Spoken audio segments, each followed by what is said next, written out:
Uh, Hello again, fellas. Yeah, what's happening, brother? That's good. And today, have a real good topic for y'all. But first and foremost, is another Breaking the Narrative podcast, BTN for short. I'm here today with the amazing Lady Love, oh so real, Mark Anthony. And Well, I'm gonna stop you right there because the LL thing, that's me. really? Yeah, Really? All right, Yeah, he bro. said, like, you can have Oh, it, bro. Ladies Love, Cool Ave. yeah. So, see how he already knew that. That lets me know that he knew. You know what I'm saying? Like, yeah, got the receipts for it and everything. Yeah, you got it, There my is, brother. How bad? Marcus GQ. Yeah, that's GQ. Yeah. It's the GQ is silent. Yeah, understandable. Yeah. Spell Mark with a G and then Anthony with a Q. They're both silent.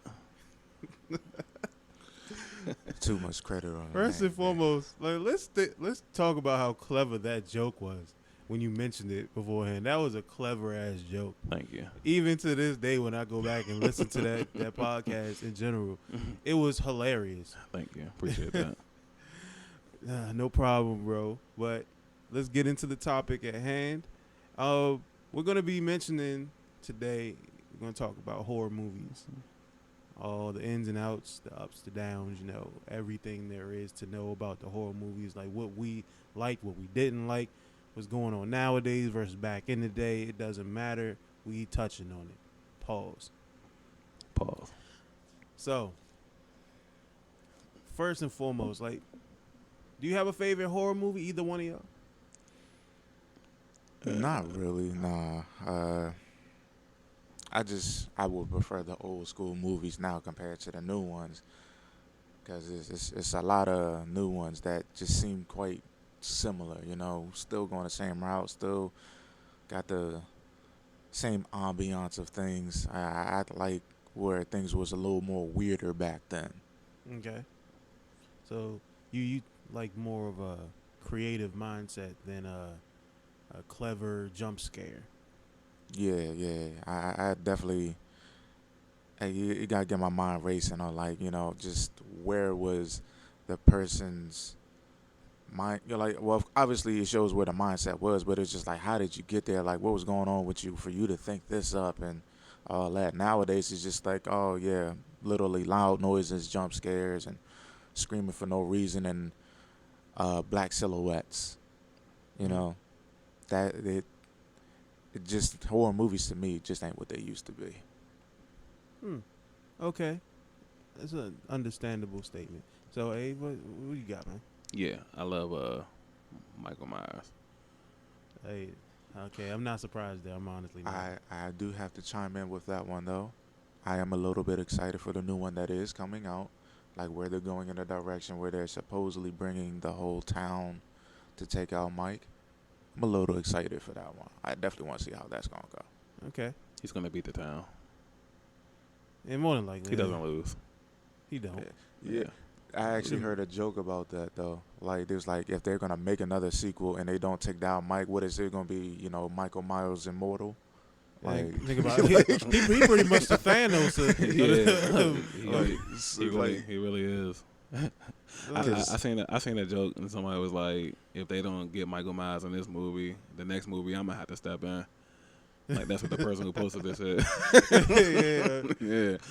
The Haddonfield Thanos, bro. That nigga ain't playing. Bro. Yeah, a lot of those characters, I feel like they're just, you can beat them. You just gotta know how to do it. Yeah. Well, I'm not sure about him, but because we've seen like movies where it's like Chucky. Mm-hmm. You kind of know what you got to do. Niggas just don't do it. Yeah. Burn the doll. Right. Right. The doll continues to exist regardless of anything. It's just like, why don't you just get rid of the doll? Yeah. Like, they done melted the damn thing. Like, burned him alive. Like, he was an entire crisp and still walking around. Destroy the doll completely. Nothing exists after it. Smithereens. Yeah. Dust. Just like they did Cell in fucking Dragon Ball Z. Completely disintegrate the nigga. He don't exist no more. Yeah. So, were you scared of like any of the horror movies when you were a kid? Yeah, petrified. Which one? All of them, or which ones? All of them. It didn't matter what it was. I was one of those kids. I was scared of my own shadow damn near. I was scared of Jurassic Park Okay. because A non-horror movie, by the way. exactly. But, yeah. But when I grew up, I think it was like once I got to a teenager, it was like I couldn't get enough of horror movies after that. Yeah. So what about Jurassic Park that really terrified you? Like Dinosaurs in general because they were scary. Yeah. I mean, I did have moments where I love dinosaurs. I like dinosaurs, sure. I mean, as you know, cool, but just stay in an imaginary place for me, you know, because like as a kid when I seen Jurassic Park, it was just like pretty interesting, like cool, fucking dinosaurs. Yeah, that's what And it's amazing. And only Jurassic Park is gonna do it. But at the same time, when I go to sleep, I'm sitting there like, dog, if I hear the slightest rumbling, I used to have dreams, like literally, if I was to look out my bedroom window, that I see a fucking T-Rex, big ass eyeball looking at me through the window. Yeah, Like that shit, I was just like, nah, what the fuck am I gonna do if a dinosaur is just walking down the street? What are we gonna do? Well, there's nothing you could do. Well, you could put that scenario for I any literally of them. would have been There's like nothing them you type could of dudes that literally would just stand the fuck still and hope I didn't get seen. I mean, if it's looking at your window, Yeah, it knows you're in there. Yeah, I'm see. standing still. I don't care. I'm not moving. First, I don't think a dinosaur would be that smart, but you know, if they were, yeah, it's nothing you can do. That's just a T-Rex, and they kind of got the short arms. Well, yeah. I mean, at the Listen, they time, can't you reach know, you. as a kid, that's just what I thought. I was just like, I'm gonna just stand the fuck still and hope it doesn't see me. Hopefully, it doesn't smell me or whatever. I'm gonna literally just pause, like red light, green light. Just, I'm not moving. No, yeah. Now it's just like if I'm an adult, I probably still think about doing the same shit or just run as fast as I can. Yeah, I'm pretty sure you're not outrunning the T-Rex. But Yeah. Hey, look, man, if I'm a die, I'm gonna have to die trying. no, that's not dying trying. That's dying being stupid. Like, you hide somewhere, like go in a basement or something. Just treat it like it's a tornado. Well, look, hopefully they still continue to come out with some Jurassic Park movies because there have been some great ideas that came out, especially for the one where they first made the Indominus Rex. Oh, That whole shit with the Jurassic gasoline, World? yeah, pulling the gas line and shit. Like, yeah, who the fuck would have thought about that in a situation like that? But you know, that is smart. Yeah, just, Yeah, it's pretty creative. I mean, especially if they're doing shit like that. Like, all right, well, we're making a dinosaur that can do absolutely fucking everything, and it's smart as fuck, just as smart as you are. Yeah, I mean, it gives you a fighting, you know, a hope of a fighting chance. You don't know if it's actually gonna fucking work, Right. but it, you know, it's giving you ideas to do something. I get it. Yeah, I definitely get that. I just never. I love Jurassic Park, so I never was like scared. I mean, Nothing scared me about dinosaurs. like I told you before, I was scared of my own shadow. As a Right. kid, so. Yeah, I get you. Nothing never scared me. Like, And then, yeah, I had my cousins used to lock us in the basement and, shit and turn off all the lights and then say that it's a monster down there. So okay. it's shit like that. Like it sticks with you. Kind of traumatizing. It definitely. Yeah. So I never got. I when it came to like certain horror people, like Michael Myers and Freddy Krueger, Jason, they were scary, but then a couple of other ones were like kind of offset that. Like when it came to Chucky, as vicious as Chucky was, to me he's just like a doll. yeah, he's still a doll. Right? And They made fun of that shit in like parody movies. yeah, and like him, like what kind of started to ruin horror for me was like him and the Leprechaun. Well, at least he was magical and like, he kind of believable. I get it, but it's like that's more comical than it is scary. Yeah, though. Leprechaun was definitely fucking comical. I mean, It was the only supposed thing to be that got though. me was just it was just gross as fuck. You know, It depends was on just- which ones you're talking about. Well, What's I that? can't remember which one it was, but like the one that really got me was when I watched this fucking woman in a dress just inflate and blow the fuck up. And I saw that as a kid. I was like, ew, what the fuck? Like, Mhm. how, that's not supposed to happen. Like, ew. But other than that, it is just a comical thing. It's just a gross ass fucking movie. Yeah. I mean, stuff like that. Once I got older, I actually enjoyed the gore factor of film. And it's one thing to be really good with a storyline and all that stuff, but if you can incorporate gore correctly, then you're going to have a really good film. Because it's one thing to convey a message through story, but it's another thing to convey it through brutality. Right. And that's where I think stuff like Alien did really good because of the incorporation of the alien growing out of a person's chest. Right. That right there, that's clever gore. And it will send shivers up your spine because it's just like you don't want anything invasive inside of you. A parasite, that's the last thing you want. And you see stuff like that in like Cabin Fever. Cabin Fever was one of those moments where it's just like, oh my God, like this is horrible. Why are they doing this? And it's scary. Not in the sense of like now. I'm trying to think. As far as Cabin Fever or Cabin in the Woods, Cabin Fever was the one where they had the infection because of the water, right? Yeah. Oh, yeah, you better put me on a whole nother rant for this one, because the remake of that pissed me the fuck off. Well, remakes tend to... Yeah, I don't watch remakes like that. But, like, just... All right, I get the whole...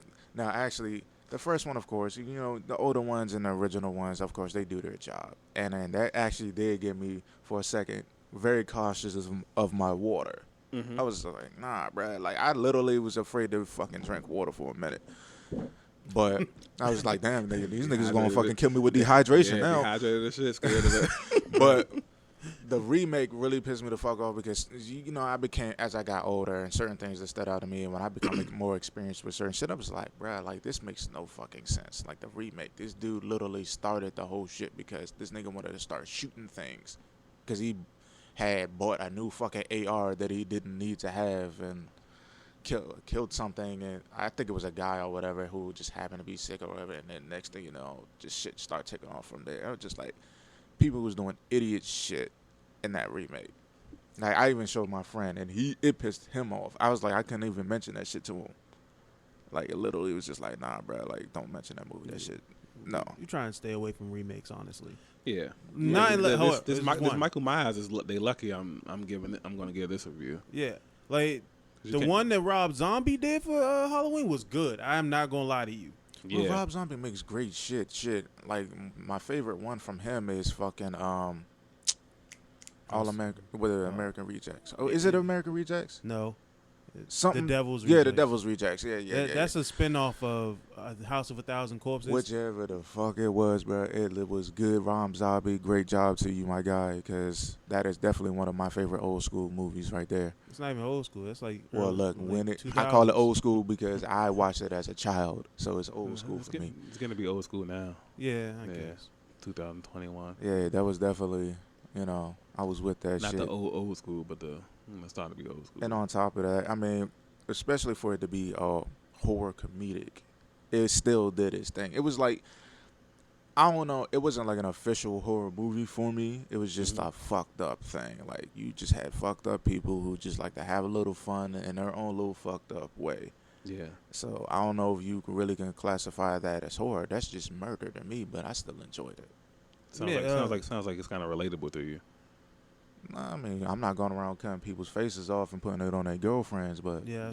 I mean, I don't. There's no problem. There's nothing wrong with being like I enjoy what's his face? Was that the Texas Chainsaw Massacre? Talking about Leatherface. Yeah, Leatherface. Now, do you enjoy the original or? I enjoy him. I felt like he was like very relatable, but that doesn't mean I'm, you know, not waving a chainsaw around screaming, you know what I'm saying, killing people and all that. But oh, you know that ending scene in Texas Chainsaw Massacre when he was like spinning the chainsaw around and doing somewhat of like a dance.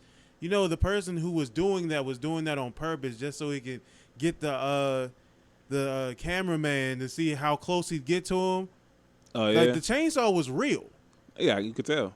And he was just trying to figure out like how close the cameraman would actually get to him. He was just trying to back him away.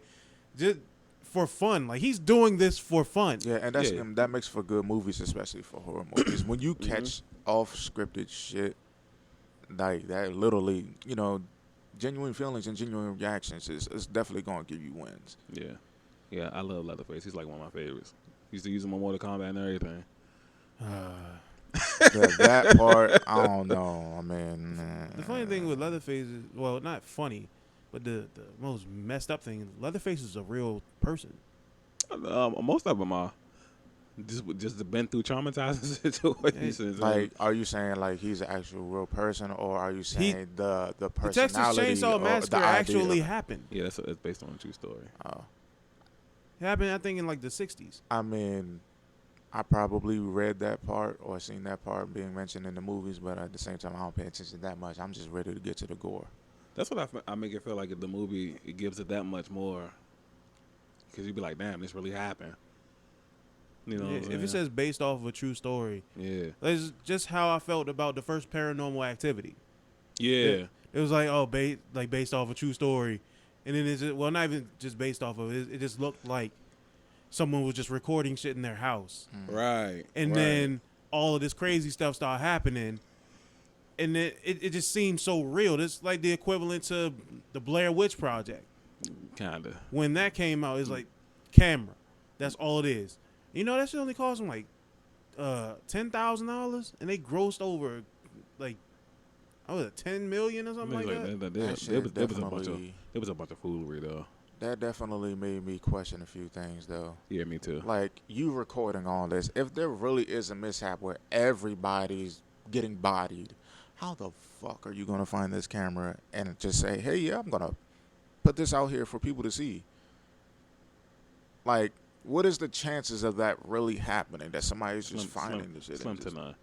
But, especially over the chance that whoever's out there bodying everybody, he finds it, or they. Excuse me. Yeah, it's just like, I get it. All right, cool. People recording stuff and everything. You know, the however that had started, cool. It's fun. But at the same time, really, what is the chances of somebody, especially if it's recording and showing everybody getting bodied, that somebody's going to find this and just like put it out there?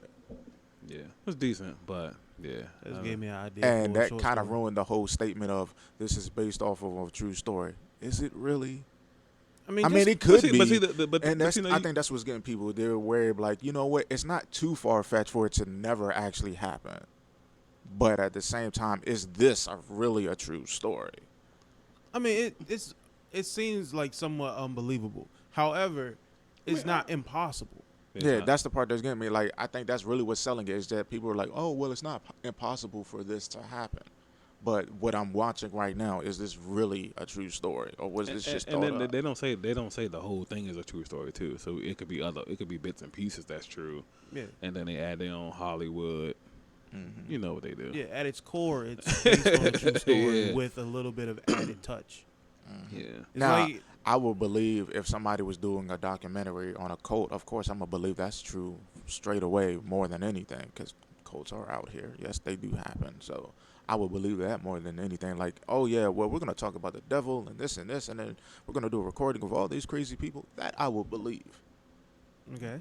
Firsthand. But I mean, realistically, like that's a majority of horror movies.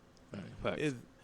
But I think personally, for me, I enjoy psychological horror more than I do the blood and gore. Like what? Psychological horror meaning just the story itself is playing with your mind. It's like you don't know what's really happening until it hits you immediately, like midway or towards the end. Oh, okay. Like the whole thing is like a build-up. So there are movies like that, which technically aren't really horror if you want to put it into a certain aspect. It'll be more of a psychological thriller. Yeah. However, I would say movies like Seven with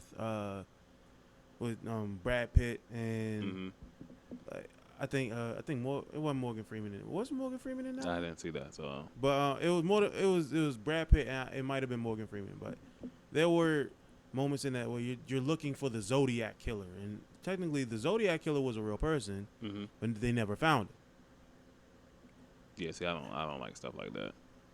Soon as like if I go to the movies, soon as like the credits, the opening credits, soon as that finish, somebody gotta get killed. This is why I like Jason and Michael Myers. Like, as soon as I sit down with the popcorn, like, you gonna see Jason pull out the Lord Jump. You know what I'm saying? Severing somebody's head. Then I'm like, all right, bet, let's go. You know what I'm saying? Like, see boobs and bodies flying. Yeah, yeah. Because a lot of people in Jason movies, for some reason, everybody always seem to have a lot of sex in his movies. Yeah, yeah. Like, I just peeped that when you said that. Yeah, just peeped that when you said that. Yeah, shit. Yeah. Even in Freddy vs. Jason, there was a whole lot of that. Yeah, because Jason's in it. Like that is his forte. You gotta have a whole bunch You of people gotta have a naked woman in like they there gotta be somewhere. fucking, bro. That's what they gotta do. Like even Jason X had 2 naked women that was getting bodied in sleeping bags.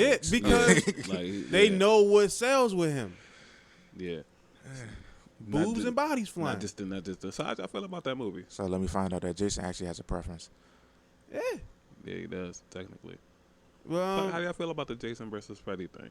I actually like the movie. I watched it numerous times. Yeah. I was excited for it. You know, again, the younger me was just like, fucking cool. 2 killers and this and this. And I definitely, because we've talked about this as kids. We was like, what if this, the whole what if thing, and it finally happened. You know, It was good, but it wasn't like how you would think. I mean, They would pit 2 as killers. far as scary and all that, no. Obviously, it wasn't scary. It was funny and whatever. It was something. It was just fun. It was for fun. It was a good movie considering the 2 people that they picked to go against each other. Mm-hmm. But we know for sure they could have, like, they know over anything we would have wanted to see Jason versus like Michael Myers. Like, is that not a no-brainer? Yeah, stuff like that is more realistic. But I like the way they incorporated both of them into their own separate worlds, though, and then bringing them together. Yeah, that was tough. I was gonna say that actually give it more story because it was 2 different universes, and quote unquote. I didn't know Jason sleep. I didn't know. Man, what? They put my man to sleep and shit. Yeah. Gave the nigga the tranquilizer. Freddy actually the one that did it and shit. Yeah. Now He's it sitting is. there in the little stoner dude's body. Let me handle this, bitch. What the fuck wrong with you? Yeah. That was cool. But I love Freddy because he's like, I love strategic. I like the strategic. yeah, because with him. I like Freddy so much mainly because of his creativity with the way he was killing people, and also the fact that he was hilarious. He is funny. Yeah. He's hilarious. Like Robert Englund Shout out was to the Englund, perfect man. person to play Freddy. You could not have gotten a better person to play Freddy. Yeah. Shout out to Robert Englund. Just man. like how I forgot what his name is, but his last name is like I think it's like John Hader or something. Like not even John, but his last name is Hader. But he plays Jason. Mm-hmm. Like in almost all of the films, like he was the one that played Jason. Like really big, bulky guy. He also played in Hatchet. Yeah. Like he was the person who played like the main killer in Hatchet. So, he's just a big, bulky dude that just Shout out scary to looking. him as well because I think he's definitely a big fan of horror movies. Obviously, because he's in one, but also for you to play a role where your face is never seen, you might as well just be like, yeah, I'm just a type of person that likes to have fun doing this job. Yeah. Like I just like the idea of me chasing after people and fucking, With a hockey mask and a jumpsuit like on. yeah, you don't have to see me at all. You don't even have to know that I'm famous, but just I love this job. So shout out to him as well. Yeah, bruh. Yeah, because Jason got, how many movies Jason got? Jason got endless movies, right? Yeah, he do. Yeah. But I just enjoy the fact that they were able to incorporate a lot more than just Camp Crystal Lake into his legacy, though. That's one of the things that I liked. But that's cool though. I like Camp Crystal Lake. So do I. But a lot of the times you do want a little bit more variety. But they were more creative with the way that they were going to present him. Yeah. So that's the stuff that I actually like to see. Same thing with Michael Myers when they did a lot of his movies. Like he wasn't always in Haddonfield. Yeah. Yeah. Just like when, well, he always make his way back there, but he wasn't always there. Right. So I enjoy having horror movie killers that kind of traverse the land a little bit. Yeah.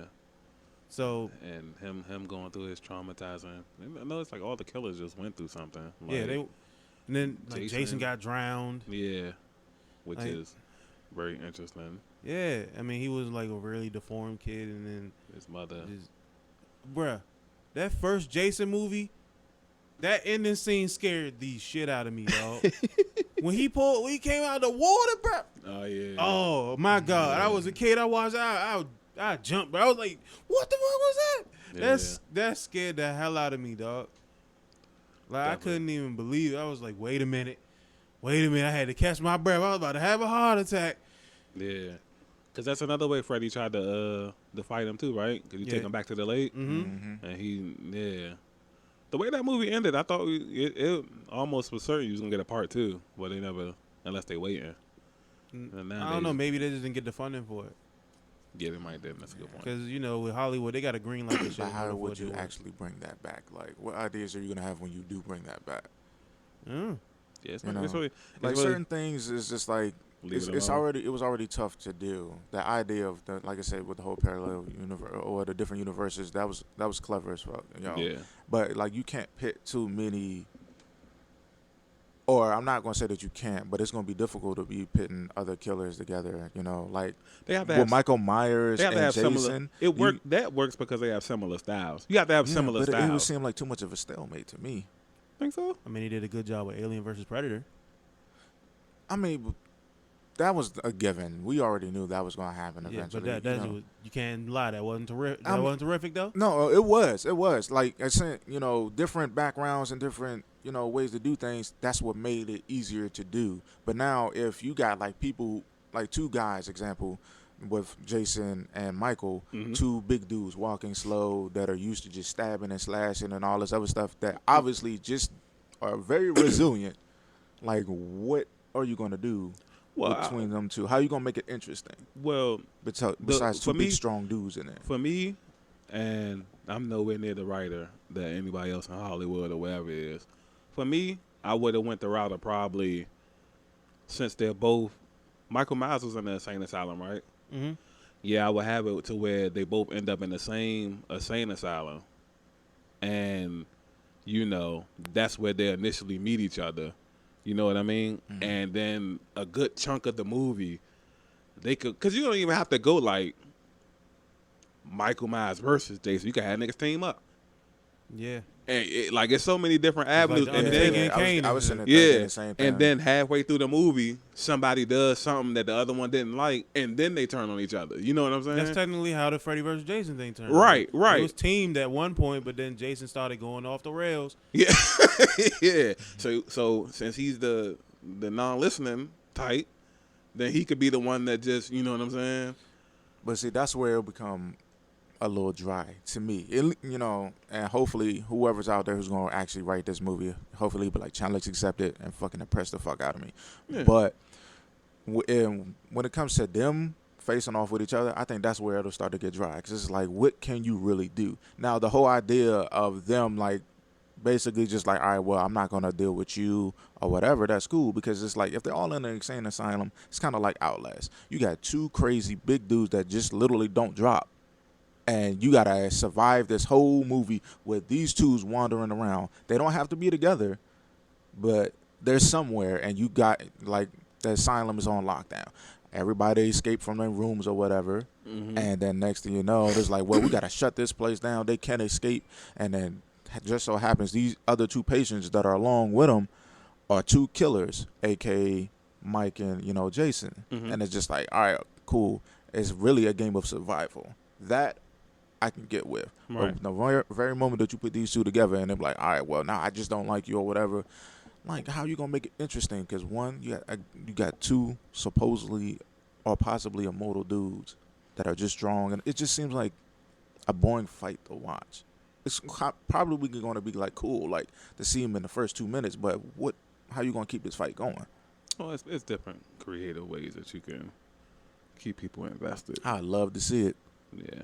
I don't think we're ever going to get that, but just, Yeah. I like. I know that a lot of new age horror films get kind of dry. Yeah. It's bound to happen because people like the whole rinse and repeat type thing. They prefer that because it's what sells. Lacking a lot of creative ideas and stuff like that. So just go with what works. You see how many like Avengers movies they put out. You see all the Marvel shit that's coming out regardless. Like superhero is the big. Well, they thing. have to. Well, that's kind of different because it's like it's so many in the comic book. There's so many heroes, and now because we're in a time where you could just put out anything. Like when we were kids, there's no way in the world Ant-Man would have done like big numbers. Who cares about Ant-Man? You know what I'm saying? Like even if you go to the other side with the Justice League and them, like you could literally make a movie about anybody and it's gonna do big numbers. Versus like in the 90s, like outside of what Superman, Batman, Flash, and maybe Green Lantern. And anybody else would have just been dead in the water. There's no way Robin can top the charts with a movie like it does nowadays. You know what I'm saying? Like, Yeah, you saw how Robin was an afterthought. I don't know Batman. about Robin, but I think they definitely. that's what I'm saying. Like, you can make a movie about Robin, and I wouldn't even go see a Robin movie. I Now, wouldn't either. Nightwing, maybe. Right. Technically, Nightwing is Robin. I mean, but yeah, I that's know, just- but you got to make it about Nightwing, not Robin. I mean, unless you gonna go ahead and throw Robin in there, like a little bit of, well, this is how he started, but that's like that 5 minute of fame for Robin. But yeah, you gotta make this movie about Nightwing. There's no way I'm going to see anything about Robin. No way. I mean, there's no way I'm going to Nah, see any of those movies, but anyway. And it also depends on what Robin it is, because I don't give a fuck what Robin it is. I mean, there's some hardcore Robins out there, but you know, the original Robin is just like, nah, man, you know, turn this nigga into Nightwing, please. Yeah, This good has guy, to be good guy Robin. Like, the movie starts off, yo, Batman, he off doing this right now. You know what I'm saying? You here by yourself, and you know, like, come on. either that or you're gonna do the one where he But turns it'll into sell. Red Hood. You know, It'll sell. Now, they would have to do something cool. Have to. Like, I really just don't. But yeah, we're just in the age now. It's like, as long as it's a superhero, let's make a movie about it. People gonna want to see it, no matter what. That's why I appreciate the people who have creative ideas. That's why I like the movie Insidious. I don't know if y'all saw that. I heard of it. I didn't see it. Insidious. I get bits and pieces of it, but I It's- jump off of the wagon where they keep trying to make one after another. And Well, all of the movies tie into each other. That's the reason why they made so many. It's only 3 of them, really. I don't know if they made a 4th one. I'm not sure. But even if they did, I'll definitely go see that. But I digress. The Insidious film was originally about a kid. He while he was sleeping, he was astral projecting. And he was traveling into a place called the Further. But there was a person specifically that was following him, which they called the woman. Like, I think it was called the woman in what is it? The woman in black or something like that. Like the black woman or whatever the hell it was. There's a woman in like she's like an old timey dress, and she had a black veil, and she was always smiling, and almost right behind him. And they would take pictures of him, and they would see this person inside of the picture. And every time they take a picture of him, he get closer and closer and closer. And this was symbolizing that every time he astral projected, this person was getting closer to being a part of him and actually becoming him. So they went to a woman who was medium and also delved into the realm of astral projecting, so that they can get their son back, because at that point he was actually somewhat like almost possessed by this person. you made me realize something too, and I'm surprised that whoever made Resident Evil Village did not get sued. The video game? Yeah, because there actually is a antagonist that actually fits all of that. That's But that's usually what video games. supposedly, That's usually what games do, though. Yeah. It's still. Tomb Raider does it too. Yeah. Tomb Raider's famous for that. Stealing, Oh, like, yeah. yeah. I played a couple of Tomb Raiders with it. They storyline was like scriptures out the Bible. You know, stuff like that. Oh. Like that's what video games do. I've accepted that. Well, first and foremost, how you gonna sue somebody for doing something out of the Bible? Oh, Like, trust me. who Trust me. you bold enough to be like, nah, man, you can't do that. I own this. Yeah, one of these. That's one of these- crazy. One of these high end churches. I don't know where the Sheesh. Pope be at. I don't where his John. I don't know. Somebody could sue you. Somebody could sue you. That's wild. Where you just felt like you couldn't really own religion. Ain't he the one that be he got a hold of the 10 Commandments and all that? I don't know. I think it's the Pope. Nigga, I know them niggas harboring a whole bunch of fucking information that they shouldn't have. Yeah, so I'm quite sure they get the I don't know. But they might be getting a cut of everything. So that might be, you know, might call Mark up, yo, hey, I'm got this video game coming up. I'm borrow this from you, such and such. We sell like 100 million, I cut you like 10%, something. You know what I'm saying? Like, I don't know. But yeah, I do peep video games do that. Call of Duty do it too and shit. Just be stealing like storylines from movies and man. It happens. it happens. They dissect that shit to the T, because it's like certain portions of like the old Call of Duties was from Saving Private Ryan and shit like that. So little army or two. yeah, stuff like that. All yeah, it's inspired by something. Yeah, like you said, the earlier Jones, like Metal Gear Solid, especially them games that's not not around no more. Like Yeah, all that stuff is like it's somewhat copy and pasted. So this Insidious movie, that's like one of your favorite Jones, or It's definitely one of my favorite newer movies. Because I can say that incorporated a lot of the stuff that I wanted in a horror movie, but gave it more of a modern twist, because a lot of the stuff that was happening in the movie was only possible because of CGI. right? And also clever makeup design and the way that the film was shot. And I feel as though it could have worked in any era. Right. It could have been a classic in the 70s. It could have been a classic in the 80s. It could have been. That's how much range it had for me. Right. And first and foremost, I like to say kudos to whoever did the cinematography, because that was a terrific job. And the way that they incorporated a lot of the writing into the story, well, the way that the writing like incorporated a lot of, like, how do I put it? Like, it wasn't jump scares, but it was so much build up to the point where even the smallest thing would pop out, and it's just like it scared you. And I love writing like that, and also very good directing. And they actually incorporated Tiny Tim into that, like the song. Well, not the SpongeBob song. No, don't matter. The Tiptoe Through the Tulips. It was. I remember Eric was over my house and we was watching it. He was like, I can't even listen to that song the right way anymore because I think about that movie. Man. I was like, bruh, it was perfect. Everything was incorporated well. Even like some of the even some of the like the subtler moments. Perfect. Okay. And the funny thing is, like, I actually got a little bit of that wrong. Like the woman in black, she wasn't following the son, following the father, who was actually a good, like, he was someone who could astral project. She was following the father.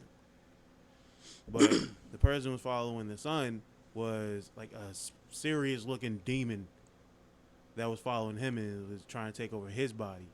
It was almost coming into the real world, and he was like seeing him around. But I ain't gonna give away the ending in case you won't ever want to watch it. I definitely won't, but unless you're talking to Mark. Oh, well, Mark might want to watch it.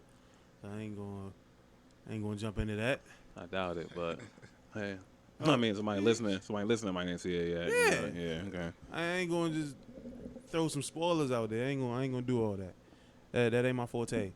So, all in all, I would say like that story in general is worth it. Insidious was perfect. So, if you're a horror movie buff and you want to really see a good horror movie, start to finish, Insidious 1 through 3. I don't know if they made a fourth. If they did, I gotta see it. Yeah, as far as like recently, I haven't seen any recent horror movies that just wasn't remakes. Like I think Annabelle is which I love, by the way. But I saw Annabelle. Not the remake, but the original. When we was high school, fresh out of high school, those Annabelles, I love those. But yeah, I definitely can get with Annabelle too. Yeah, nice concept. I think anything where, if it's in a place where I can actually go and experience it myself, that's what makes it exciting for me. Because like I'm about, I am that guy. I definitely am about the thrill. Like, you know, if there's some historics to it and something that's like totally relatable or more believable, then I was like, all right, yeah, you know, I'm interested. Like when it came to Annabelle, supposedly there's the doll where you can go visit the doll and see this, and this, and whatever. Mm-hmm. That's a bit of a thrill. Cool. And also how they tied into like, well, the people you know, dealing with the doll were also part of a cult, that's more realistic. Yeah, you very know, so realistic. like I can see that. I'm like, all right, cool. You know, you got my attention and everything because this can actually happen. Right. Like you can go around the corner and just didn't happen to know that there's people who are part of a cult next door or whatever. You know, it's like that is a thrill. But if you're doing stuff, I think for you when it came to Insidious and you were more interested in the whole astral projection thing, I think what makes it more exciting and possibly scary for the viewers is if they actually experienced it, a relatable experience. For those who astral project, quote unquote, air quote, um, if you do that, then you probably enjoy it more, you know, have more of a thrill out of it because it's like, yeah, I astral project. What if this happens to me? Or what if I experience that and see that? You know, it's just like the what ifs. So, you know, it makes you wake up the next day and be like, well, could this possibly happen to me? That's the whole thrill out of horror movies for me. If I can go up and wake up and like, well, if I was to go to this place and could I actually possibly, you know, experience this and got me looking over my shoulder, then there you go. That's a successful horror movie to me. Okay, I get that. Otherwise than that, you're just gonna have to make me say, man, that's screwed up and that's disgusting. Then okay, then that could be another successful horror movie to me. Yeah, I get that. But a reason why I like Insidious, it wasn't just because of the astral projecting thing. Because I didn't see the movie, and when I was on the whole spiritual journey thing. Like this was when I was younger. I had no idea astral projection even existed. So I cared about the idea of the build-ups and the way that they like portrayed a lot of the characters, and everything was well acted and everything seemed so dramatic. So that's what I liked about it. It didn't really hit me until later on that, hey, you can actually do this. So yeah, my liking towards it when being one of my favorite horror movies in the modern day came from just the clever writing and the build-ups and all that other stuff. The astral projection thing was just a very cool concept that I had no idea existed. So just a little FYI. Yeah. So modern day Annabelle. I already said that. Yeah, Annabelle. So Yeah. I loved Annabelle. I did. When I saw it, I was like, why the hell are y'all just allowing this doll to just be in the house? Yeah, a lot of the horror movies is so many. It's just like simple fixes that will ruin the whole movie, right? Like, like you said earlier with Chucky, like if you burn them to like dust, then that's just it. You know what I'm saying? Like that's it. Like the series is over. Like, but I don't know. I felt the same way with like Dead Silence. I don't know if you saw that. The movie with was that the ventriloquist? Yep. Yeah. You know what? Because that was around high school too. That is what got me into puppets and shit. Son, That was a horror movie, but I was like in love with that movie. You talk about a movie that you watch a bunch of times. I watched that a bunch of times. Ryan Quanten did a good job. He was the main character. He also played in True Blood as Jason, and I liked it. But that man, oh my God, he did a good job with that film. Yeah. Because it took all the way up until the end. He was like, come on, bro, you was quiet the whole movie. I was like, come on, why? Yeah. I love Dead Silence. Yo, Yeah. first and foremost, why did he bring the doll in the house? That thing looked horrifying. I don't give a damn who sent it to me. They gave me the whole School Chester Goosebumps vibes there. Yeah. Shout out to Goosebumps, by the way. Yeah, but Night of the Living Dummy, yes sir. yeah. But Well, they had plenty. They had plenty. They did. Yeah. Yeah, the Haunted Mask, yeah, that one too. Yeah. And now if they actually went the more adult horrific movie way for Goosebumps, I'm super excited for that. This whole comedic thing with Jack Black, I'm a little upset about that. What's that? They did. They made Goosebumps. Yeah, they put the Jack Black in comedic it. way. Jack Black. Yeah, I never seen him do nothing serious in my life. but it's just of course, because it's not a serious movie. They actually made that a comedic thing. But like, if they really made Goosebumps more serious, like, nah, but that we're gonna make blood and gore for Goosebumps and all, I'm for it.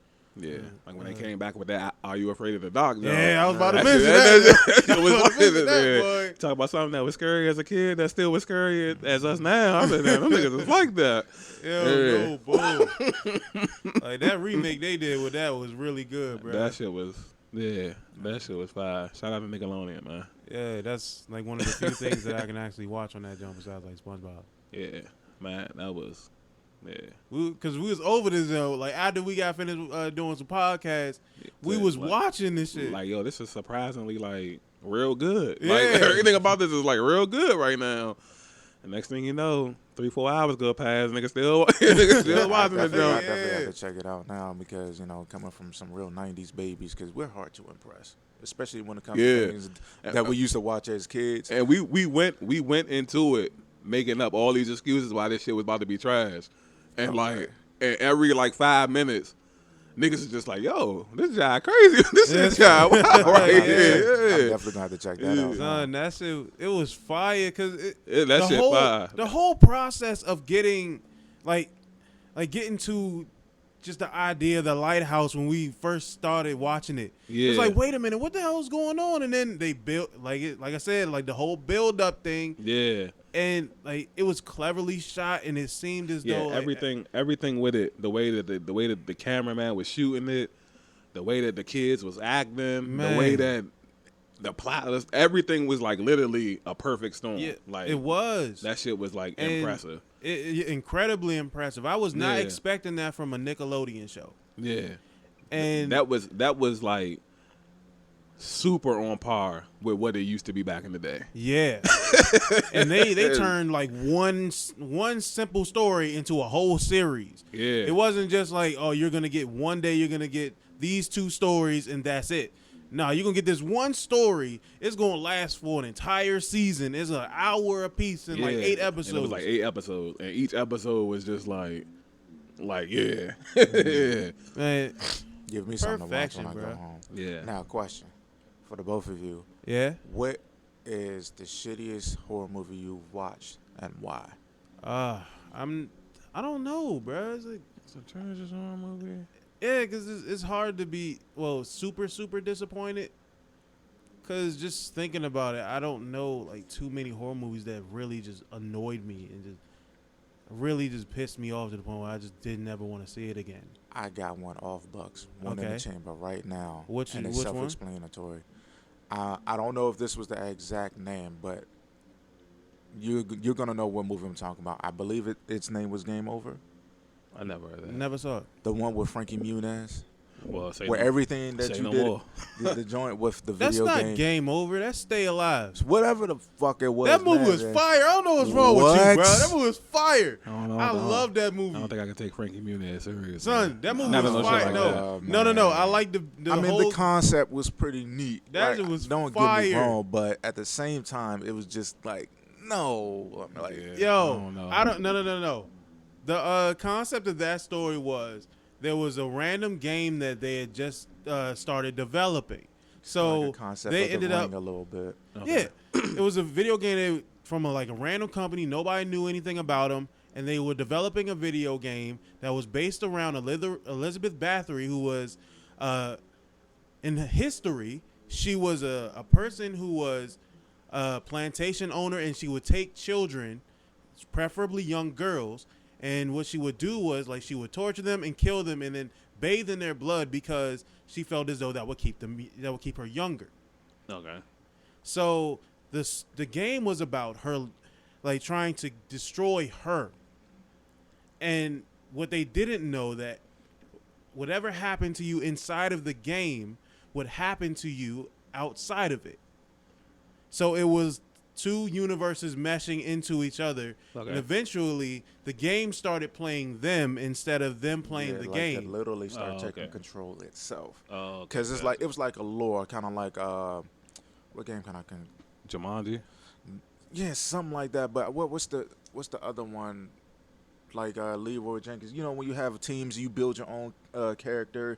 They have certain characteristics about you. World of Warcraft? Yeah, whichever one to compare to. But it's basically you creating yourself, and then you also have characteristics that really you don't naturally have in real life or whatever. Okay. So it's like, all right, cool. And Yeah, then RPG game. yeah, so everybody is on a team. You meet each other, interact with each other, and all that, and you go through these experiences.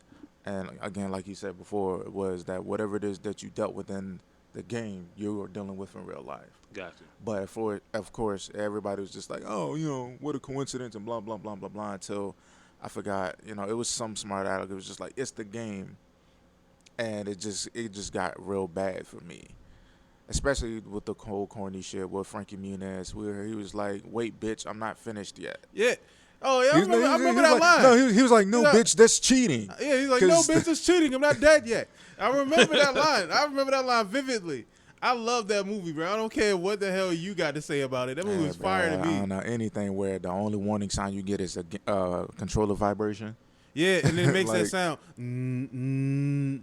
Like, that sound was perfect. I love that shit. Like, watch that shit and tell me how you feel about it. I got Frankie Muniz. I doubt. Bro, that movie was fire. It was more than just him in it. It was like it was a group of them playing the game together. It's the fact that he's in it. Bro, that shit was fire. Yeah. And then I ain't gonna give away the end of this shit. Like, that movie was fire, bro. Yeah. Like, I actually had my nephews watching that shit when they were younger, just so I could get them into horror movies. That's actually both of my nephews' favorite horror movie. Oh yeah. Now, So I can turn that shit on right now, and they'll be in the living room watching it. You supposed to introduce them how most people got introduced, man. 13 Ghosts, man. Hell no. Oh, Hell no. Yeah, 13 hell Ghosts is no. one of my favorites. Hellraiser and all them type of niggas. Oh man. no, I told them, like, we was about to watch like some real horror shows. Like, y'all ain't ready for this. Go in your room. Pinhead. Yeah, you ain't ready for this. Hellraiser and them. Oh nah, they ain't ready for that. They ain't ready for that. Yeah, that's Maybe now, Yeah, like but they wasn't ready for that old back then. school joints. It's always the old I love movies, like Yeah, we was about to watch Freddy one time. I was like, I don't know about this. yeah. Yeah, you can't get that to no child, You man. can't do that to the real Freddy's. Yeah, that's the fine line right there, like Freddy. Yeah, Nightmare on Elm Street. Like you Had ain't had scared to go to kids. sleep. I about to say had the kids and wanted to go to sleep and all that. Yeah, Yeah. and he's specifically targeting children. So you're not like, this isn't based on something for adults. This is like teenagers to adolescent ages. So Right. you introduce that to a child, they're petrified Right. because he feels like, oh, he's targeting me. So I started them off with Idle Hands, the little John with that movie was fire. That's another good The one. John with right Seth there. Green. And it was a demonic, like his hand was possessed by the devil. Yeah, I was gonna say because you know how they say idle hands is the devil's playground. So Well, I thought basically, that was Idle Mind. yeah. Well, But, okay. how they say it, whichever. Yeah, they was like yeah. idle hands is like basically they literally said in the movie idle hands is the devil's playground. So it was just like, of course, there was a character who basically did everything with his right hand, I guess, or whatever, because he's right-handed. So he's like, Okay. yeah. So of course, the devil ended up taking over the other hand. Okay. And so it was just like, all right, cool. Over time, he ended up becoming a killer. He ain't know it because a lot of the stuff was happening while he was asleep. Okay. Like parents is dying and all this other stuff. And he was just like, yeah, man. So on the news, it's like, we got this serial killer around here in the neighborhood, blah, blah, blah. And then he found out it was him. Yeah, And so he even killed off his homies. But they end up coming back. They came back as zombies because it's a comedic movie. But Okay. Yeah, see, I'm not gonna like no shit like that. yeah, but now it got to a point where it just got serious because now he was like, fuck it, I got an idea. Chopped off his hand. And everybody's like, you fucking idiot. Like, why would you do that? Now we got a murderous hand that's still moving and doing things out here. So now it's like everybody's trying to survive because it's gotten to their school and Right. XYZ. It's for it to be a comedic horror movie, it's really good. Because it's like too much. It's not like corny comedic. It's like, okay, I get it. You're supposed to be a funny horror movie, Yeah. but it's not too obscene or absurd or anything. It's like literally, this is fucking funny. Like anybody who also is smokers will also like can smoke a J and be like, yeah, I like this. This is good. Okay. Yeah, I'm not really a big fan of like them light them lighthearted horrors, like all that. I Know What You Did Last Summer and Scream. Nah, and yeah, all that. those Scream was that fire, those bro. that were Come on, man. supposed Those to are- be those are- scary, they're decent. but at the same time, They was silly, just like they silly as hell. yeah, Yeah, yeah. scary movie. Like nah, Scary bro. movie wasn't meant to be like you scary. failed this. You failed this mission. Yeah, like I need. It was one old ass John. I was gonna say too that when you said the stupid horror movie, The Blob. You remember that? Oh yeah, The Blob. It's so stupid. Like, What about It? I like it. Yeah. I appreciate it It more. was really I good. actually appreciate it more nowadays than I did as a kid. Man. Yeah. Okay. All right, so how do you feel about the I didn't- characters though? I couldn't Like take it. When I was a kid, I didn't take a clown serious. I know. I get Especially it. since he wasn't the top clown in the world. Ronald McDonald. So it's like once you factor him in, it's like nah, clowns is cool. Like he can't. You know what I'm saying? But what I you mean, mean? it did its job to us, when we were kids, of course. When you watch anything as a kid, it's going to do its job. But then also, it became more, I don't want to say exaggerated, but it reached its heights, especially when that phase when, people was dressing up in clown costumes, going around trying to do, kill people then and definitely shit, yeah. it was just like, okay, all right, yeah, Might that's be the a first little- thing you think about. Might be a little too influential. Okay. Yeah, so the newer ones, I'm not mad at them. Yeah, I'm not good mad at 'em, entertainment. It's you know, good. like they did their thing. They you know? didn't. They ain't fail. He ain't fail. Yeah, so I'm not gonna say that it was bravo extravagant, but at the same time, I'm not mad at it. Yeah. I like But- all right, so how do you feel about like the new one though? Like this. We just said. no, I'm talking no. I'm talking about like everything about it, not just the clown.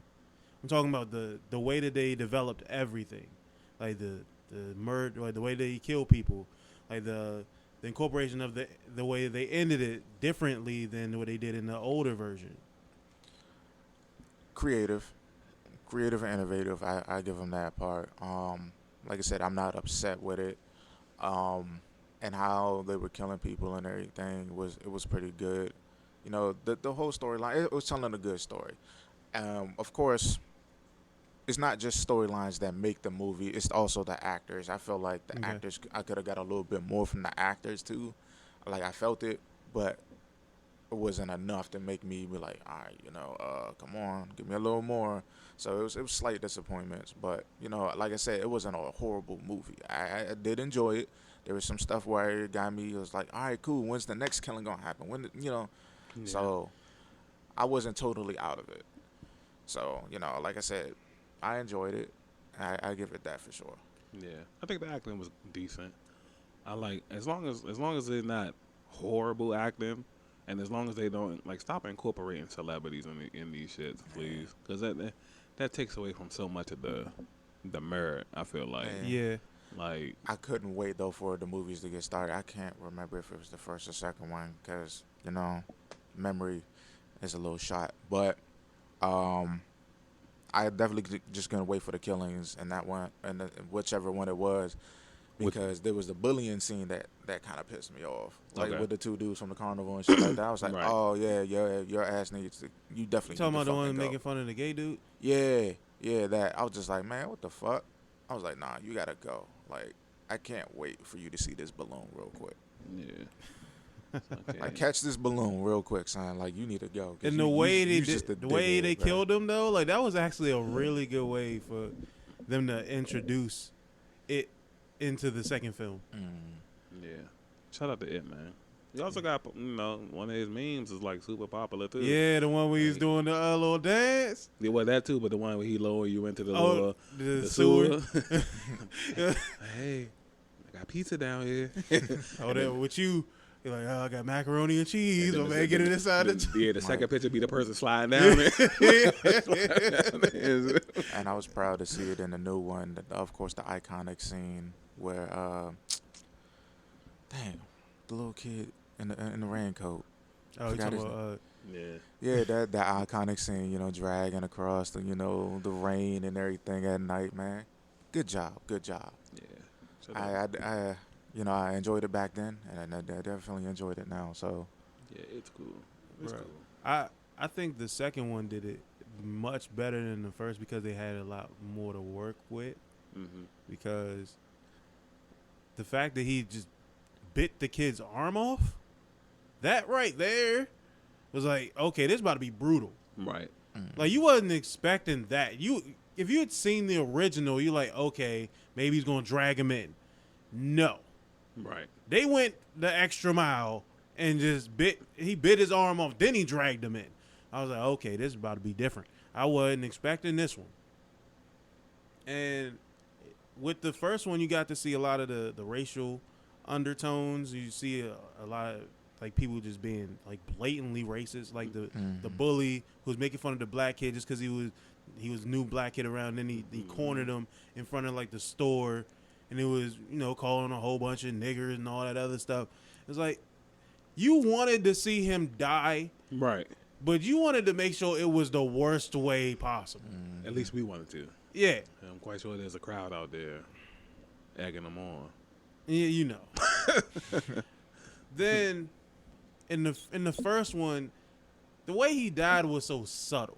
It was like, But then the second one came along, it's just like, all right, I like the way they killed him off. Yeah. I like it. Because at least he got what he deserved plus more. Right.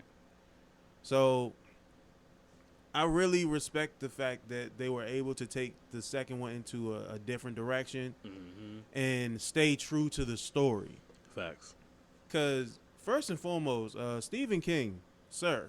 Shout out to Stephen Yes. King. Yes. You have some iconic stuff out here. Carrie, Rose Red. Oh, the girl, Carrie? Yeah, Carrie. Yeah, I love her. Old school one, though. Yeah, the original. Yeah. The one when she was actually like somewhat older looking to where it seemed like she was in high school. Yeah. But For back then. But she's just a girl. Yeah. Yeah, I like that storyline was like, yeah. It was That would scare you into not picking on people. it was scary to not picking on people. It also made people who were like overly religious seem more petrifying. Yeah. Because the way she was treating her daughter, because she was just developing, was horrifying. Like, why? Right. Like, just because she's developing into a woman, you see her as like lesser than, and she's a spawn of Satan just because she's developing as a woman. Like she got control over that. Yeah. Yeah. And man, Yeah. Pig blood. That's all I remember. Pig blood. The way he was describing that remind me of another little couple of laughable movies. See No Evil. I saw that And one. the sequel. I was definitely, as a kid, I was into the first one. The second one, it was just like, man, are you fucking Yeah, they're serious? doing too much with the sequel. I was like, dog. I was like, this has been like, it was certain things that really was happening too often. And I was like, watch, she's gonna run through yet another fucking wall, because that's literally all he was doing, was just running through walls and capturing people. I was like, watch, yeah. I was like, you closing this door. There's no point of you even closing this door. Like, you locking doors ain't gonna do nothing. He's just gonna bust through this wall, and yeah. So that got tiresome. And that's the one with what? Kane? Yeah. The first one was good though. I'm not gonna lie. The first one, his mother was horrible. Yeah. And like, I got excited for the second one because of how the first one was. I was like, all right, cool. Let's bring this story a little bit further. But like I said, it just got repetitive. The whole bursting through walls type of shit. And it was just like, all right, man, I'm over it. So, It was decent, but I do can't. better.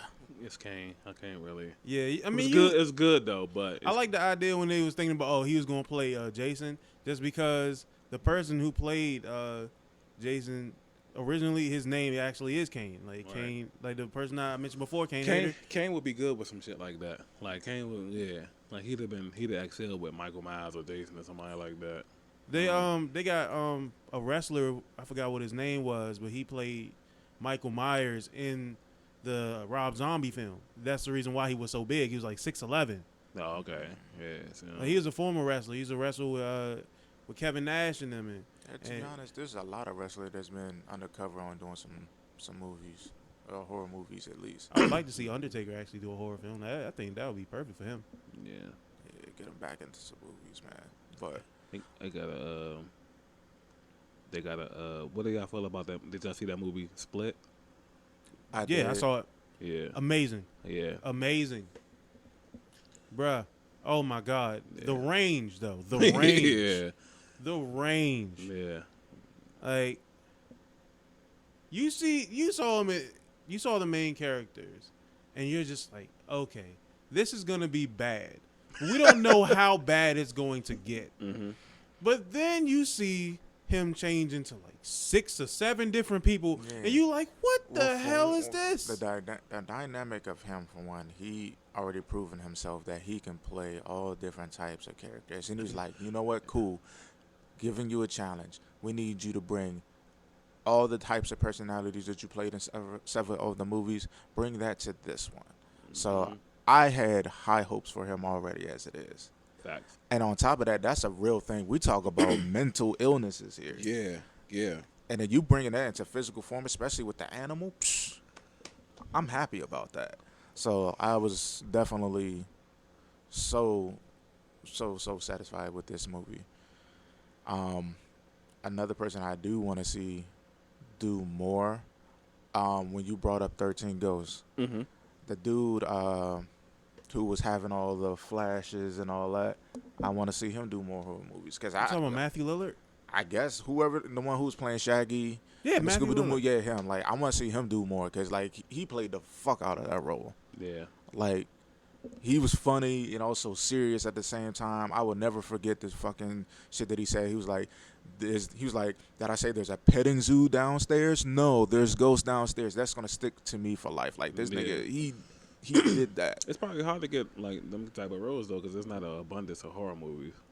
And if they do, there's like It's like not good scripts. or it's just the same old, like Michael Myers or It, or Yeah. people who got their spot solidified. Because one of the original Scream queens, for real, Danielle Harris, the woman who played as Michael Myers' niece Mm-hmm. in the originals, she's played in multiple Hatchet films. Mm-hmm. She also played in the, I think it's called The Story of Mary Hatchet or Legend of Mary Hatchet, one of those. And she was actually in both of the newer Halloween movies with the Rob Zombie films. Like those, like she played Laurie's best friend. Right. Bruh. She, like I said, one of the original Scream queens. Right. And the fact is, like, she has never branched off from that. And for good reason. Like, she does a very good job in it. And I remember seeing her in, like, all of the Hatchet films. Every last one. Well, not all of them, but everything after the first one. Mm-hmm. All of those, I was like, bruh.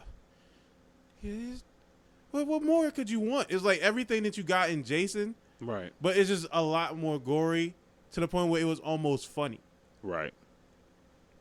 Because there's one scene where it was in Hatchet 2 where this woman and this dude, like, they going out and they're all in a group because they're all trying to hunt down the main villain. Mm-hmm. So his name's Victor Crowley, you know, the very buff, little bulky dude, and like always carries around a hatchet and just very brutal. Mm-hmm. So they're out there trying to look for him so they can get this cash reward. Bruh, they go out there, they start fucking in the middle of the swamp. He hitting it from the back and shit. He cuts his head off while he's in the middle of hitting it. He's still going as he's dead. And then she's sitting there loving it, and then eventually he just stops. And she's wondering why. He stops, she looks behind, he's headless. Hey, yo, that's See, nah, yeah, like, that's the type of fucked up shit I like. that was Like, hilarious. who would think it is? Like, damn, bro, like, that's totally fucked up. And she's scarred for life. Yeah. Definitely. She ended up dying. Yeah, about to say. Like, Like, her life didn't last longer than 5 seconds after I that. think it would have been worse if she stayed alive. Like, damn, bro. Not only was it that I almost got killed, but I literally have to live with the fact that I was enjoying having sex, getting hit from the back from a headless nigga. Yeah, like somewhat borderline necrophilia right there. Like, Yeah, definitely. just The body was still alive, though, technically. that shit right there. So to speak, yeah. Like, Give it I a like few more minutes. outrageous shit like that. Like, come on, yeah, bring that. Yeah, I don't like shit like that. Bro, that's just it was funny, but I mean, it was another scene in that this is where the gore factor is just wild. He had like a really big chainsaw, Mm-hmm. And what he did was like there was like two dudes standing next to each. I think it was matter of fact it was like two dudes. They were standing like one behind the other. He took the big chainsaw and went from underneath them and chainsawed them up. So their balls was like hanging out. I was like, bruh, come on, dog. It hurt as a man, but I'm just sitting there like, bruh. Yeah, that's the psychological shit that you gotta go with. It's like a lot of successful movies, horror movies anyway, are very psychological. I can't remember the name of this. Fuck, man, my memory is just all over the place. But it's the one movie where it's like a squad of women. I can't remember the name, and hopefully that you know what I'm talking about. And it got my love in it. I don't even know her name, but it's the shorty who played Creed's girlfriend. She's in it, and so it's like a squad of women. And there's one scene where it was like this zombie creature bear that literally like took the voice of one of the women that it killed that was part of their squad. And then like it was just a psychological game with them because all you can hear every single time it opened its mouth, you can hear it screaming, "Help me." Oh, okay. It sounds like a Wendigo. Yeah, it was like that, but like literally, and I think that's probably what they was going for because I actually took the time to go behind the scene or check out that behind the scene parts of what they was going for when they created it. But like literally, it was creeping in, and I guess it couldn't see. Mm-hmm. But it could hear sounds or reactions or whatever, and it was just like walking through in a living room, and every single time it made the noise, it was like literally her screaming, "Help me," because they could hear her get killed. Right. They heard the part of it actually happening, and then it was coming in, replaying it, and they're trying to stay silent and quiet to a point where I think one of them reacted, and it caught it. And then so she's getting bitten, killed, and everything. So it's literally stealing the screams and replaying it back. Oh, okay, gotcha. Yeah, so psychological stuff like that, like you can if you continue to give me stuff like that, then I'm good. Okay, speaking of stuff like that, how do you feel about The Descent? I don't think I've seen that. What? I mean, I probably have. If you like describe it to me, I could probably be like, all right, yeah, I seen it. But like these few women, they go on this little trip and they discover this cave. And they traverse into the cave, and for some reason they decide to go even further, even though it seems as though they shouldn't. They go really far down into this cave system that they get to the point where they're starting to see like very odd things happening off in the distance because everything's so dark. It's like really weird things happening off in the distance, and come to find out, it's these humanoid things that's actually been following them around that's technically responds to sound and movement. So they're completely blind. So this entire time they have to remain silent and also find a way out.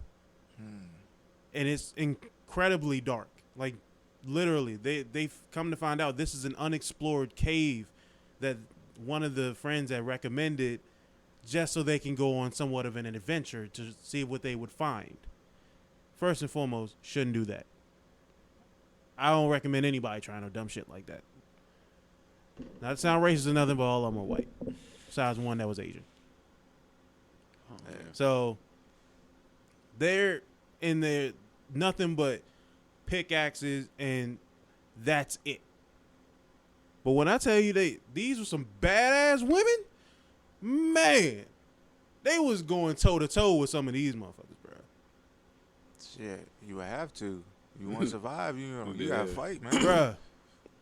Like, one of them was in like a pool full of nothing but like blood and bodies and shit, just trying to make sure that it didn't hear her or see her. Like, they're just walking around. She's just in there waiting for it to go away. And I'm just like, bro, I don't know how I'd be in that situation. First and foremost, I wouldn't be able to fit through them small ass crevices, so I wouldn't have been able to make the trip anyway. So, yeah, it'll bring a whole idea of claustrophobia to a new horizon of claustrophobia for people who do suffer from that. Mm-hmm. I don't personally, but I don't like tight spaces because of the fact that I'm bigger. Right. Mm-hmm. Yeah, me neither. Not unless it's a Like, female. It's a difference. I can't deal. I definitely can't deal with the tight space thing. Like even as a kid, I grew up and I was like, I didn't even like the idea of trying to go through the little tubes and the little Chuck E. Cheese playhouse joints. No, Oh, no, yeah. I had no problem with those. I didn't do that. Nah, I don't know why I randomly just started getting ideas of me getting stuck in one of them joints. I don't know if it actually happened and I lost memory of that or what, but like, I was just like, I can't get with that idea. No, I never had a problem with that. Them little McDonald's plays, man. I was in them. I mean, yeah, I was in those. And I guess, you know, when you get bored enough, you're like, man, fuck it, I just want to go have fun. But, like, for some reason, there was a couple instances where I was just like, man, what if I get stuck in one of these joints or something?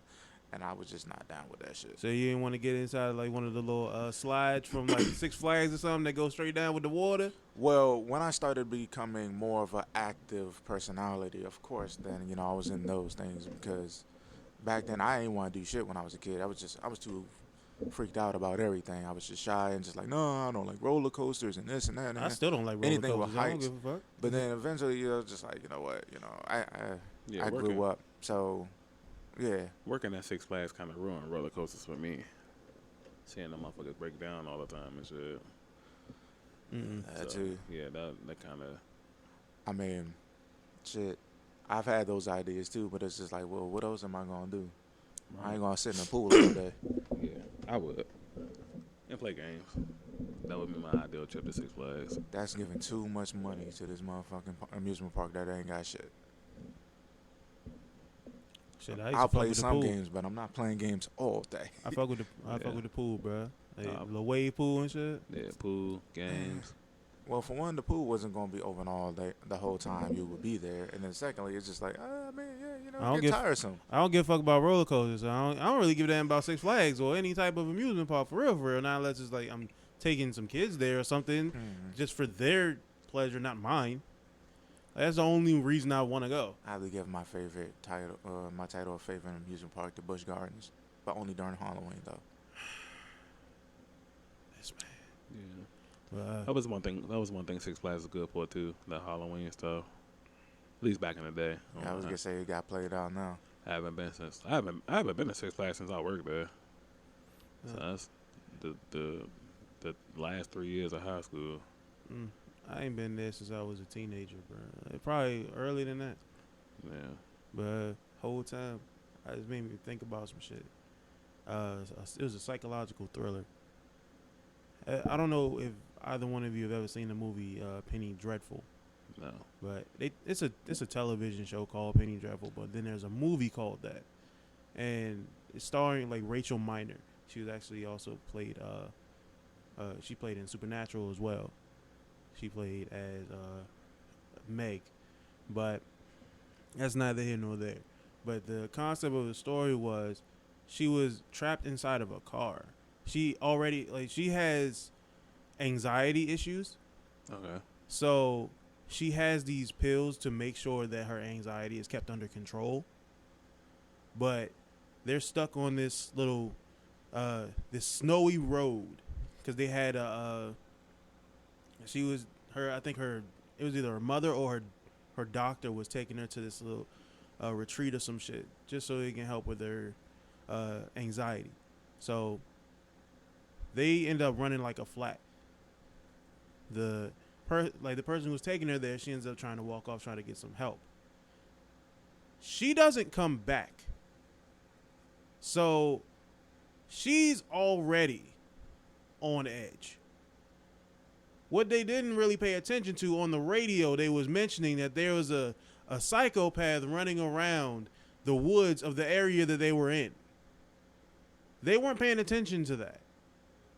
So the entire time that woman was gone, the person who was the psychopath was toying with her. She would make the person would make random sounds, or just not even just pop up. Like she'll be around, but would not allow her to know that she was around. You'll hear like sounds of a tree or something going off in the distance. It'll be like a loud scream somewhere, and then she ended up falling asleep and woke up, and it was all red inside of her door, or inside of the inside of the car. The person who took her there was dead in there with her in the back seat. Like she had no idea. So the person who was the psychopath, she got in the car with her, but did nothing. So this entire time is completely just toying with her mind. And on top of that, she had taken her pills from her. So she's going through the motions like crazy. Whole bunch of anxiety attacks and all of that. I'm not going to tell you what happens at the end, but the concept of that story, that's actually one of my favorite psychological thrillers to date. I have not seen anything better. I mean, I do enjoy like the Saw films and stuff like that, which I will touch on eventually. But personally, top tier psychological thriller to me. Great writing, great acting, great everything, atmosphere, everything. I loved it, even though it was somewhat like a B movie. Well, you know, because Hollywood has its A movies. They got the A list, they got the B list shit. That to me is A list material with a B list rating. Okay, I've never seen it. Yeah, I mean, neither have I, but, you know, sounds like a little bit of something that's worth giving a look at. Yeah, it's worth it. I'd highly recommend it to anybody. I remember putting it up on my Facebook page. After seeing it, I was like, Penny Dreadful, psychological thriller at its best. And this was like in 2011 or some shit like that. You can probably look it up. I'm pretty sure you'll find it. Yeah. So, what was you saying about the Saw? Bruh. Also, another one of my favorites from the newer portion of horror. Well, I don't even know if you can consider that horror. It's more like I said, psychological thriller, and plus has a lot of blood and gore and shit. It's like the equivalent to like Seven, or what was it? Silence of the Lambs, stuff like that. It's the equivalent to something like that. Whatever you would classify those as, you would classify Saw as that as well. The Saw series was one of those things where I was just like, I have to see every last one of these. I don't care how many they come out with. It was like how people feel about the Fast and Furious series. No matter how many they come out with, I'm going to watch it. That's how I was with Saw. Even though people was like, you know what, man, it's not the same. Yeah, because they're getting out of control now, right? And like Chris Rock and like the new one or something like that. Well, this is actually a spinoff to where it's going to be a completely new killer that's copycatting the old one. No. So I'm gonna see that eventually, because I did like the idea of where they was going, and people were saying it's pretty good. But I have faith in Chris Rock as an actor. A lot of people just see him as a comedian. Yeah, we talked about this before. Like, they want you to stay in your lane. Yeah. So, but like I said earlier in the podcast, I kind of feel like that takes away Murph from. You know, it kind of go back to, you remember the Michael Myers movies, where it's like he's like this brutal killer, and then once we start getting older, they start having people in there like Kelly Rowland, Busta Rhymes. I mean, Kelly Rowland was in Freddy vs. Jason though. But that's what my bad. But that's what I'm saying though. It's not the movie. You watching it, and you don't know who anybody is. It hits different than like. Right. All right, this is Kelly Rowland. Like, this is Busta. You know what I'm saying? It's a little different. It's kind of like a comedic slap in the face. Even though I did like Halloween Resurrection, though. I did. I liked it. Right. So, like, me seeing Chris Rock is just like, the movie can be good, but at the same time, I know it ain't gonna hit because he's in it. He takes away like some of the fear factor. Mm-hmm. That's true. Kind of like for example, with Resident Evil. You know, even though Resident Evil is not really supposed to be like horrific, it was just like action and stuff like that, interesting to watch. Mm-hmm. It took the seriousness away from me when I seen Mike Epps in one of them. Right, exactly. Okay, I get that, because that was I know exactly which one you're talking about. That was Resident Evil Extinction, because they put Ashanti in that one too. Yeah. So it don't hit the. It didn't hit the same. Yeah, it doesn't hit the same. Like it's like I get what you were saying Matter of about. fact, no. The first time he put him in was Resident Evil. The second one, I forgot what the second one was called, because he was in the city, and then he was inside the joint with the stars, with the stars team, and then Nemesis killed everybody but him because he wasn't Stars member. Oh yeah. I thought that was Extinction. No, that wasn't Extinction. That was, I think, Resident Evil. I forgot what the second one was called. Yeah, but yeah, that's the thing though. It's like you seeing like a superstar or a star. Like I get what you were saying as far as like they want you to stay in your lane, but to a degree, it's a reason why they want you to do that. Because it kind of takes away like the realisticness of what, like, if you running around killing people, and then 5 minutes from now, you walk past Kevin Hart. I don't want to see Kevin Hart. But it's the same thing though. It's the same thing. Like if you see Kevin Hart, it's gonna be worse for me because I'm just getting tired of seeing Kevin Hart in movies he shouldn't be in. But you know what you see Kevin Hart though for, right? Right. So it's like if you kill like 10 people and then you walking down the street and you walk past Kevin Hart, then my mind's gonna automatically say, "Oh boy." Well, it all depends on the personality that celebrity kind of carries too. Because I get what you're saying from that, like from the base, from that, but also like some of them can actually pull it off. Yeah. But you just got to see them in more of a serious setting more than anything. Because when they're out there as celebrities, you're getting to see who they are naturally.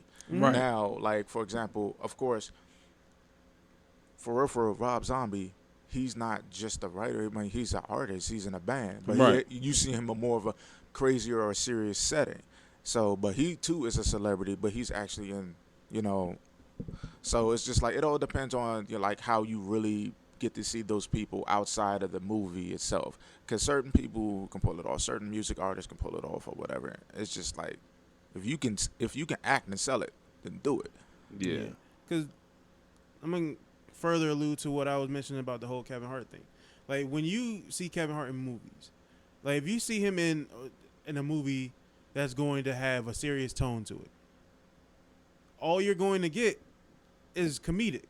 Like, that's all that he's really shown throughout every movie he's been in, regardless of what role you put him in. But that's who they tend to put in these movies. Like he said, Mike Epps.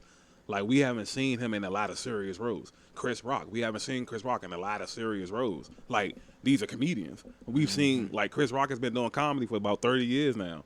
Like, Mike Epps has been doing comedy. That's what I'm saying. Like, Ashanti, music. We haven't seen them do nothing, like, super serious on a consistent level, but that's who they're putting in the movies. That's exactly, you just made the point. That's exactly it. But to make my point a little bit more clear, with the Chris Rock situation, he was in serious, like a no. I'm not, I didn't say that. Not. I'm saying it's like 90% comedy, and then 10% serious.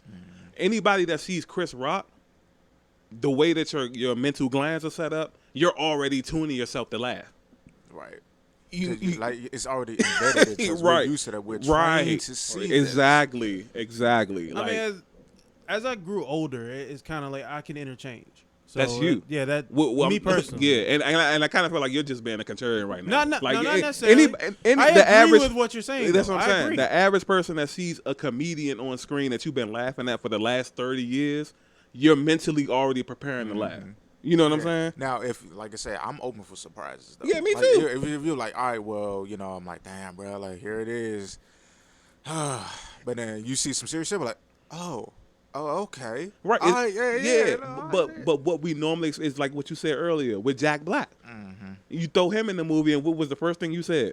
Yeah, it was just like it was not gonna, it was not going to be serious. Right. But on top of that, like, for the tone that he was building for Goosebumps, though, it was already given. It was meant to be. I didn't even hear about that. I'm glad I didn't hear about that. You didn't hear? How? No.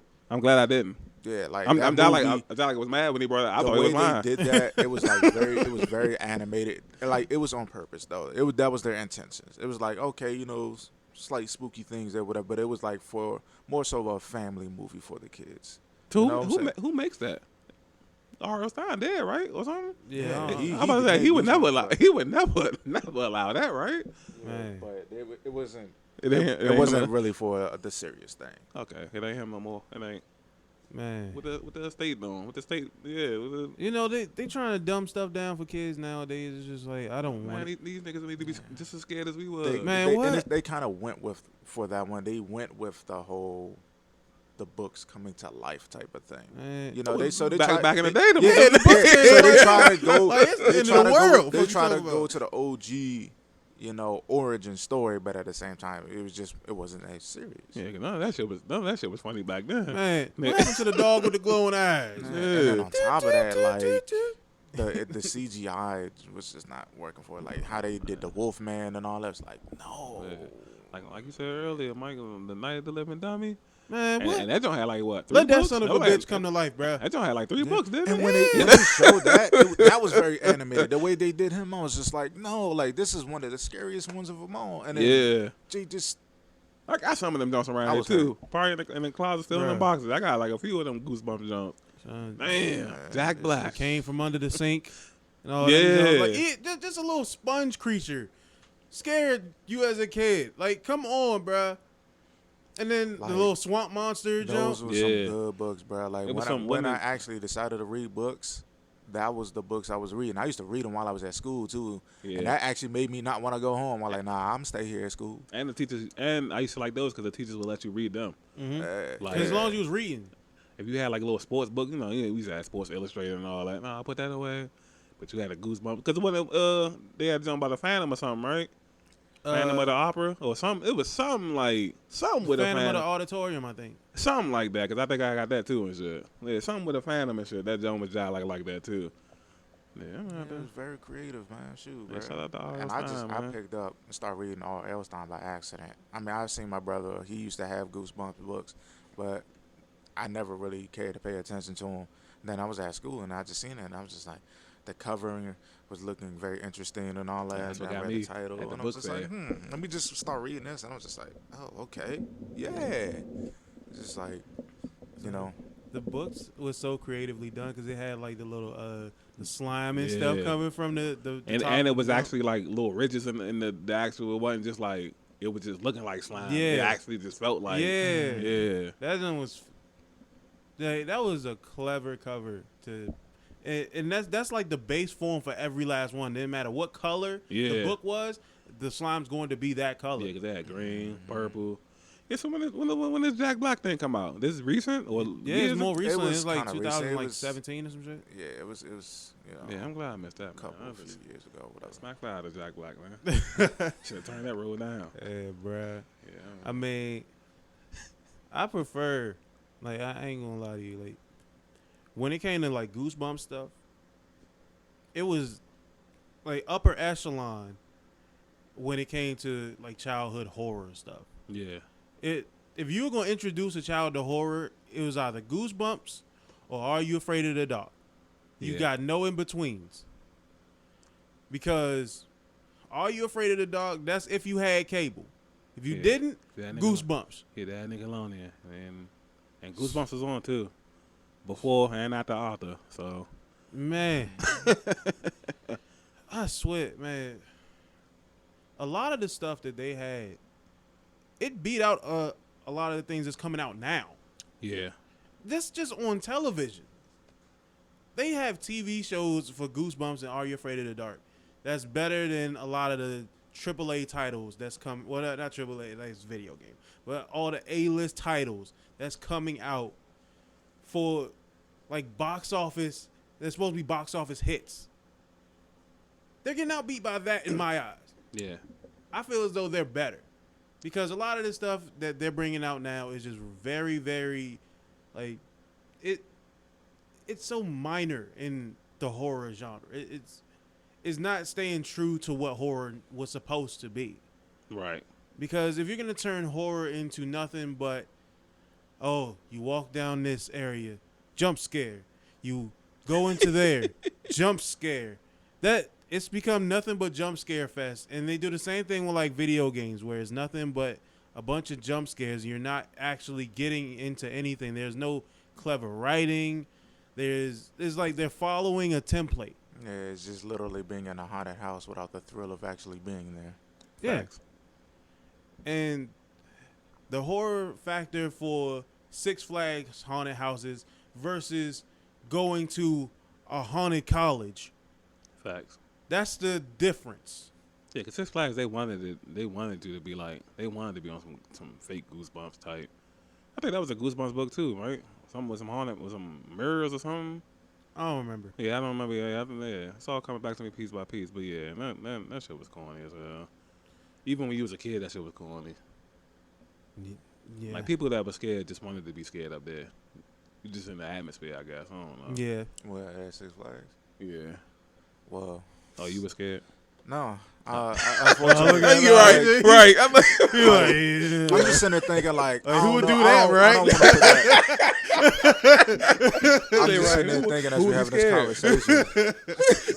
I'm just sitting there thinking as we're having this conversation, like, is it all Six Flags that got shitty, haunted houses, or is it just us because we have the displeasure of having to go to the one at Bowie? So I think it's just ours. Yeah, man. Other Six Flags got makes me wonder, like, how are the other ones? Other Six Flags got like other stuff. I've been to the one other stuff, different rides, but I really think that the energy is different at other Six Flags. Like I've been to the one in New Jersey plenty of times, obviously, but yeah, they got different rides. Like everything isn't predicated. Like our Six Flags in Maryland is predicated on, superheroes. Like the most popular ones, the Joker's, Jinx, Two-Face, Batman.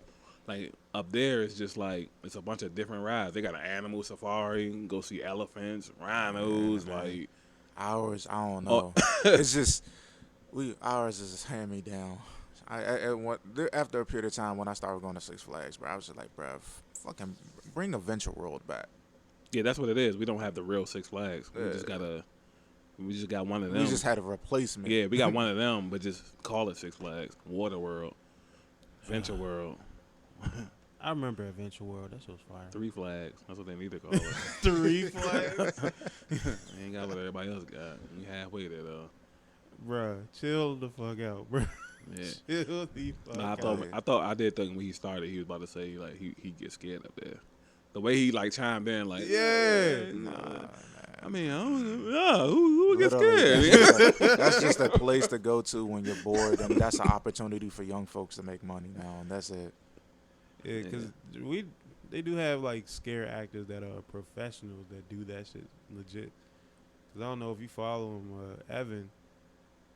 Man, they need to go down to Denver, man, so they can go ahead and really get that real cheddar because they wasting their time over there at Six Flags for us. Yeah, go to New Jersey. We got Six Flags in Atlanta. Man, go to where the real potential is. I wouldn't even tell you to waste your energy. Got one in Cali for you. Yeah. Yeah. Yeah, like I said, it's niggas that do that shit professionally, like the professional scare actors and shit. Like I know one. Like yeah, we don't have it at Six Flags. At our Six Flags? No. Yeah, he does it for like specific like haunted houses. Them niggas hire me to do it if they wanted to. I'd just be up there jumping with a mask on and good. Whole time, like his name's Evan and shit. I got it. Like we went to school with him, but I don't know if you remember him though, because he was in like when you in your senior year, he was in his ninth. But I ain't meet him until my senior year, and he was in the 10th around that time. Yeah, his name's Dennis, but he goes by Evan Webb on Facebook, and I don't know if he does it on Instagram. Right. But he does that shit professionally. Oh, yeah. So maybe you just got to find the right places for real. Yeah, you do. Like Mark said, move.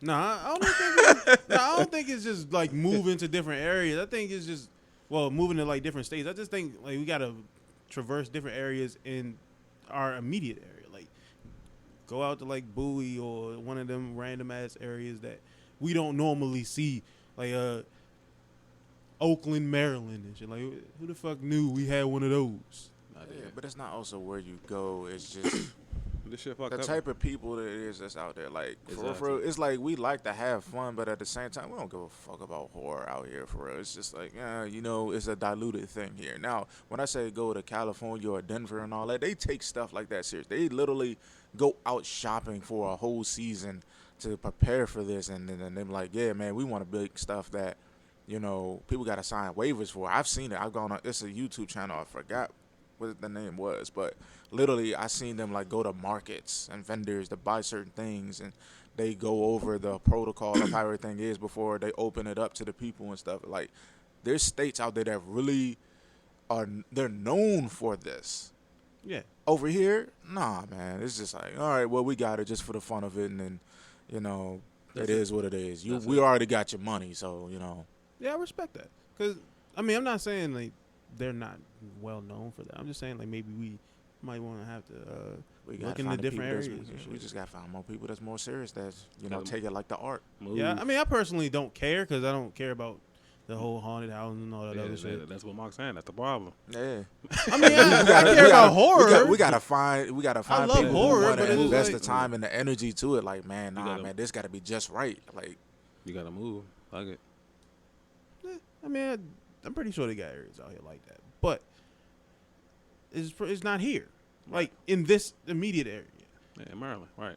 I don't know about just saying. I mean, you saying Oakland, Maryland, that's not gonna convince me that. I mean, nigga, like that kind of you stuff making is it out seem there. like they don't exist in other areas in Maryland. It's a possibility. the people, it's like I said, it's the people. I don't even think Oakland, Maryland is like a city. I think it's just like a quasi country city, like how Wardolph is. Okay, still. A lot of that stuff, like a lot of the far parts of Maryland, like that. Oakland, Okay, Maryland. country city like Like, that. That so technically, Oakland, Maryland is literally like what, like Frederick or something. It sounds like a place with a whole bunch of think- trees. I think it's further than that. yeah, that's definitely further than that. Yeah, I don't even know what county that's in. It's in the Twilight Zone. What you talking about? I got a couple of friends that live out in like Lexington Park, 2 hours away. It's like it's just Maryland's big as shit, but it a lot of is people big. like a lot of people don't pay too much attention to it because they It's just the look way- at it on the map. It's the way they draw it on the map. I know they lying. I know Maryland way bigger than what it is on the map. But and also shit. for everybody who's like from Maryland, or at least the people that we know on this patch of Maryland, like literally are so used to just going to other states from the borders, such as D.C. and Virginia. Like, we're so used to going in a certain different direction that we don't even get a chance to explore the other parts. Right. Because we're so used to, like, literally, like, we're going to New Jersey and all that. But first we got to leave and go through D.C. And so, like, we're always used to going in one direction. Yeah. Yeah, like there's a southern Maryland. We live in southern Maryland, but we're like the top of southern Maryland. To be honest with you, like, if you go explore enough, like, I've discovered, like, within the past year, there's a place called Welcome, Maryland. I did not know that. That's over there by Brandywine. I was like, that sounds far as fuck. They was like, no, it's only 45 minutes away. Yeah. I was like, wow. We got pumpkin patches, sunflower fields. I know we got that, but Yeah. I'm just saying. stuff Maryland has the land. real but- sticks, though. Like, I want to go to the real sticks. And the only real sticks that I've been to was Frederick County. See, you the type of nigga that'll be in one of those wrong turn areas, I am adventurous. What can I say? and you gonna be dead like one of them niggas too. I mean, Like this nigga. but first of all, like, I've learned a lot of survival instincts going into the areas that I've been going to. So, Okay, I nigga, mean, your I'm not survival mad. instincts ain't gonna prepare you for a Jason.